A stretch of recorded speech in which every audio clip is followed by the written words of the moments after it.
In a world of clouds and lava, things aren't always what they seem. Like me and my confident friend up there. Cloud says I'm just a big, dramatic pile of rocks waiting to blow my top. But I told him, "Excuse me, I'm full of deep thoughts, not just lava."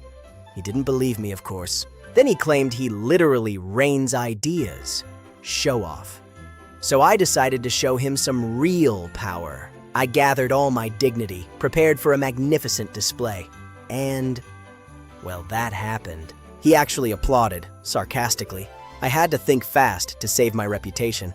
He asked, "Was that intentional?" I looked him right in the eye and said, "Absolutely." And then, even more confetti, because that's just how deep my thoughts are. See you on the next loop.